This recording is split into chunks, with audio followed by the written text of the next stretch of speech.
2026 में सबसे चमकता हुआ सितारा कौन से सेक्टर का आपको लग रहा है? देखिए, सेक्टर तो वही चलेगा जो चल रहा है। मेटल सेक्टर चलेगा, आईटी में लार्ज कैप आईटी चलेगा, बैंकिंग चलेगा। तो यही तीन सेक्टर हैं जो मेन फोकस में रहने चाहिए। इन्हीं तीन में 2026 में भी अच्छा पैसा बनेगा। आपने कहा मेटल और आईटी। तो मेटल की अगर हम बात करें, मेटल स्टॉक में बहुत टाइम से हम लोग चर्चा करते आ रहे हैं। आपके मेरे ख्याल से सबसे ज्यादा रडार पे अगर मैं कहूँ तो ये एक सेक्टर रहा है ऑफ लेट। तो मेटल में आप किन स्टॉक्स में उम्मीद देख रहे हैं? देखिए, टाटा स्टील में कपनाइल पैटर्न बना है और 178 के ब्रेकआउट की हम बार बार बात कर रहे थे, आज गैप के साथ निकला है।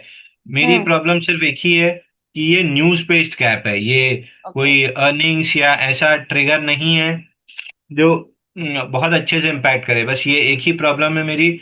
और वॉल्यूम ठीक था, बाकी सब चीज़ें ठीक थी, तो थोड़ा सा रिलक्टेंट हूँ। बट इससे फर्क नहीं पड़ता कि ये पहले नीचे आके फिर ऊपर जाएगा या यहीं से ऊपर जाएगा। इन दी एंड जब 224 और 240 पहुंच जाएगा तो फर्क इससे पड़ेगा कि आपके पोर्टफोलियो में है। एक स्टॉक है जेएसएल, हम्म। इसमें भी सिमिलर स्ट्रक्चर बना हुआ है, पूरा कप एंडल पैटर्न, जिसका ऑलमोस्ट यहाँ पे ब्रेकआउट आते आते रह गया 844 के ऊपर।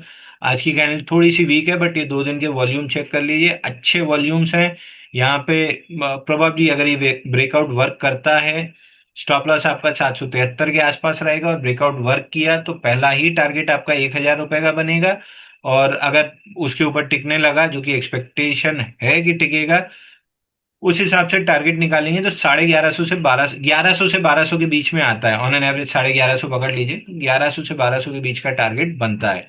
एनएमडीसी, इस पे भी हमने एनएमडीसी। मल्टीपल टाइम्स डिस्कस किया था। बिल्कुल। अगर वीकली पे देखेंगे, बढ़िया पूरा स्ट्रक्चर बना हुआ है।